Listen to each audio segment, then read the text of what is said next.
Hello everyone, সবাই কেমন আছো? আমি তোমাদের কাছে একটা ছোট্ট কাটিং নিয়ে চলে এসেছি, যেটা হচ্ছে মিক্সার ম্যাথ। মিক্সার ম্যাথ কাটিংটা হচ্ছে এমনই, যেটা হচ্ছে যারা খুব ফাইন হেয়ার থাকে তাদের জন্য খুব ভালো লাগে। আর যারা ডেপথ আছে তাদের তো আলোই ভালো লাগে, সেটা পরের কথা। তাও আমি তোমাদের কাছে যে কাটিংটা তুলে ধরছি সেটা হচ্ছে ফ্রন্টে লেয়ার্স থাকবে, পেছনে ফেদার স্টেপ থাকবে। আর আমি কিন্তু কোনো সেটিং ছাড়াই তোমাদের কাছে কাটিংটা তুলে ধরছি, যাতে এই ধরনের কাটিংগুলো টিউটোরিয়াল তোমাদের পুরোটাই দেখাতে পারবো। টিউটোরিয়ালটা যারা দেখতে চাও তারাও কিন্তু আমাকে কমেন্ট বক্সে জানিও। এটা কিন্তু খুব ফাইন হেয়ারের মধ্যেও করতে পারি।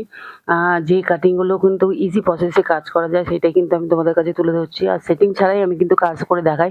আমি যতগুলো কাটিং দেখাবো তোমাদের কাছে সেটিং ছাড়াই দেখাবো, যাতে পুরো ব্যাপারটাই তোমরা কিন্তু প্রপার দেখতে পাবে। সেটিং করা অবস্থায় যে কাটিংগুলো দেখা যায় তাতে তো খুবই সুন্দর লাগে। আমিও জানি যে সেটিং ছাড়া কাজ করলে কাটিংটা খুব ভালো দেখতে না লাগলেও কিন্তু প্রপার সবসময় এই কাটিংটা বরাবরই থাকবে। এই জন্য আমি সেটিং ছাড়াই দেখাই।